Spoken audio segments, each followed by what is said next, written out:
പ്രിയപ്പെട്ട വിദ്യാർത്ഥികളെ, നമ്മൾ കഴിഞ്ഞ വീഡിയോയിൽ ഡിസ്കസ് ചെയ്തത് ഇൻഡിപെൻഡന്റ് ബ്രാഞ്ചിലെ ആദ്യമായിട്ടുണ്ടായിരുന്ന ഗുഡ്സ് ഇൻ ട്രാൻസിറ്റ് എങ്ങനെ ട്രീറ്റ് ചെയ്യാമെന്നതിനെ കുറിച്ചായിരുന്നു. ഇതിൽ പറയുന്നത് അതിന്റെ കണ്ടിന്യൂഷൻ ആയിട്ട് ക്യാഷ് ഇൻ ട്രാൻസിറ്റ് എന്ന് പറയുമ്പോൾ ഹെഡ് ഓഫീസിൽ നിന്ന് ബ്രാഞ്ചിലേക്ക് അയച്ചിട്ടുണ്ട്, പക്ഷെ അതെന്ത് ചെയ്തിട്ടില്ല, ആ ദിവസം തന്നെ ബ്രാഞ്ചിലേക്ക് എത്തുന്നില്ല.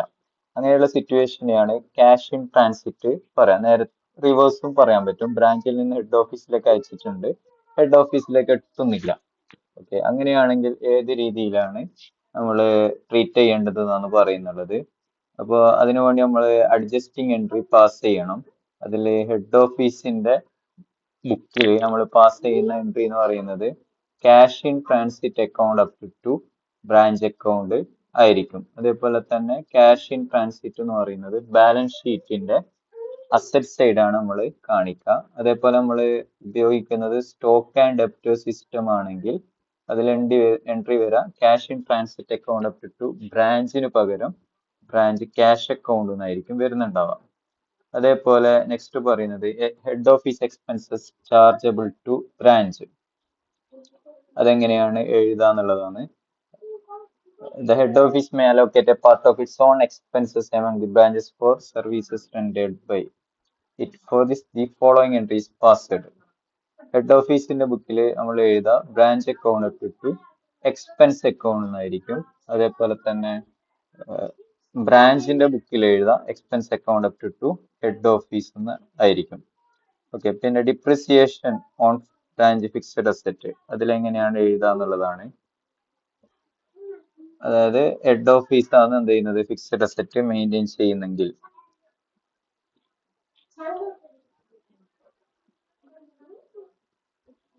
എൻട്രി വരുന്നത് branch account to branch fixed asset എന്നുള്ളതായിരിക്കും എൻട്രി വരാം.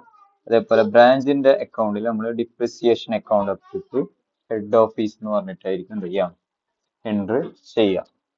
അത് ഇത്രയാണ് ഇതുമായി ബന്ധപ്പെട്ട് ബ്രാഞ്ച് ഫിക്സഡ് അസറ്റുമായിട്ടുള്ളത് പറയുന്നത്. പിന്നെ if branch fixed asset is maintained at branch, fixed asset ആരിനെ മെയിൻറ്റെയിൻ ചെയ്യുന്നു, ബ്രാഞ്ച് തന്നെയാണ് മെയിൻറ്റെയിൻ ചെയ്യുന്നതെങ്കിൽ depreciation account to branch fixed asset എന്നായിരിക്കും ഇത് വരാം ജേണൽ എൻട്രി വരുന്നത്.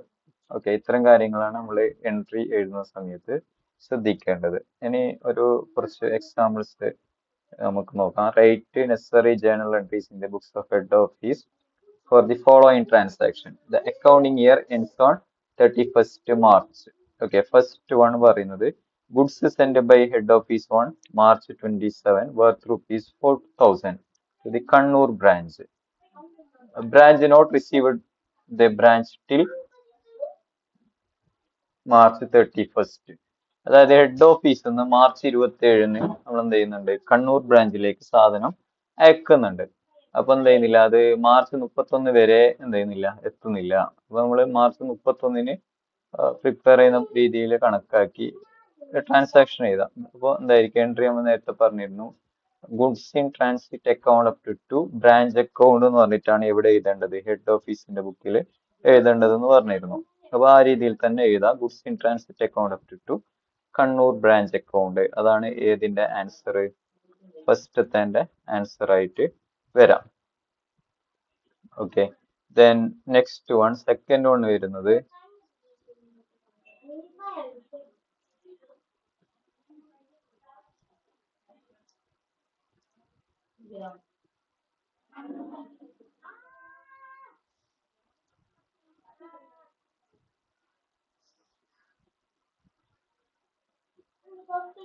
ഓക്കെ, രണ്ടാമത്തെ എൻട്രി നോക്കാം. Mangalore branch paid ₹5,000 for a machine purchased by the head office for the later.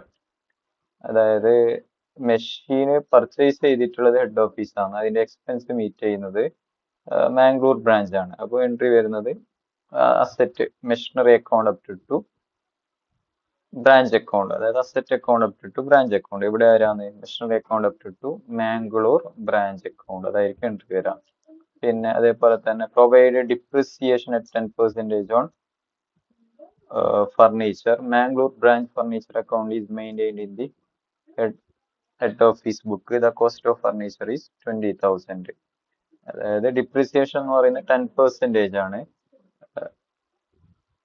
എന്ത് ചെയ്യുന്നുണ്ട്, മാംഗ്ലൂർ ബ്രാഞ്ച് ഫർണിച്ചർ അക്കൗണ്ട് എന്ത് ചെയ്യുന്നുണ്ട്, മെയിൻറ്റെയിൻ ചെയ്യുന്നുണ്ട്. അപ്പോ നമ്മൾ എങ്ങനെയായിരിക്കും എൻട്രി വരാം, Mangalore branch account up to depreciation 10% ആകുമ്പോൾ 2,000 ആണ് വരുന്നത്. അപ്പോൾ Mangalore branch account up to branch furniture account, ഇങ്ങനെയായിരിക്കും എന്ത് വരാം, എൻട്രി വരാം. ഇതാണ് ഇതുമായി ബന്ധപ്പെട്ടുള്ള പ്രോബ്ലം ശ്രദ്ധിക്കേണ്ടത്. ഓക്കെ, അത് കൂടാതെ ഒരു ക്വസ്റ്റ്യനും കൂടി ഇവിടെ പറയുന്നുണ്ട്. നമ്മൾ ഈ ക്വസ്റ്റ്യൻ നോക്കാം, എക്സാമ്പിൾ 9 എന്നുള്ളത്. അപ്പൊ ഇതില് from the following particulars pass adjusting entry in the books of the head office for goods in transit and cash in transit. Branch അക്കൗണ്ടില് എന്തുണ്ട്, 20,000 ഉണ്ട്. പിന്നെ ഹെഡ് ഓഫീസ് അക്കൗണ്ടില് എത്രയാന്നുള്ളത്, 5,000 ആണുള്ളത്. പിന്നെ goods send to branch account 38,000 ഉണ്ട്. Goods receive from head office എന്ന് പറയുന്നത് 30,000 ഉണ്ട്. ഓക്കെ, അപ്പൊ ഇതില്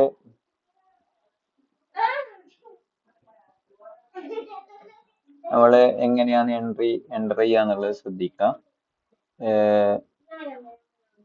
ഇതില് difference between branch account and head office account is 15,000. അതായത് ഹെഡ് ഓഫീസ് അക്കൗണ്ടും ബ്രാഞ്ച് അക്കൗണ്ടും തമ്മിലുള്ള വ്യത്യാസം എന്ന് പറയുന്നത് എത്രയാണ്, 15,000 ആണ്. അതായത് നമ്മൾ നേരത്തെ 20,000 5,000 എന്ത് ചെയ്യാം, കമ്പയർ ചെയ്യാം. പിന്നെ ഇത് തമ്മിലുള്ള വ്യത്യാസം, ഗുഡ്സ് സെൻഡ് ടു ബ്രാഞ്ച് തമ്മിലുള്ള വ്യത്യാസം എത്രയാണ്, 8,000 ആണ്. അപ്പൊ ടോട്ടല് നമ്മള് ഇവിടെ എത്ര ഉണ്ടായിരുന്നു, 15,000 വ്യത്യാസം ഉണ്ടായിരുന്നല്ലോ. ആ 15,000 വ്യത്യാസം ഉണ്ടായിരുന്നതില് 8,000 എന്ത് വരും, ഗുഡ്സ് ഇൻ ട്രാൻസിറ്റ് ആയിട്ട് വരും. 8,000 ഇവിടെ നിന്നാണ് കിട്ടിയത്, 38,000 മൈനസ് 30,000, 8,000. അപ്പൊ 15,000 ആണ് ഡിഫറൻസ് ഉള്ളത് എമൗണ്ടില്.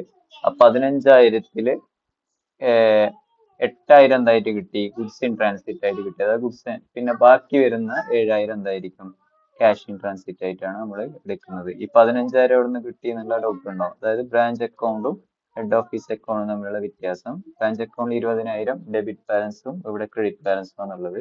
അപ്പൊ 15,000 കിട്ടും. ആ 15,000-ത്തില് 8,000 ഗുഡ്സ് ഇൻ ട്രാൻസിറ്റ് എന്ന് കിട്ടുന്ന ഈ വ്യത്യാസമാണ്, 38,000 30,000 തമ്മിലുള്ള വ്യത്യാസമാണ്. അപ്പൊ അത് 8,000 കിട്ടും. ബാക്കി അപ്പൊ എന്തായിട്ട് എടുക്കാം, ക്യാഷ് ഇൻ ട്രാൻസിറ്റ് ആയിട്ട് എടുക്കാം. ഇത്രയാണ് ഇതിൽ വരുന്നത്. Okay, thank you.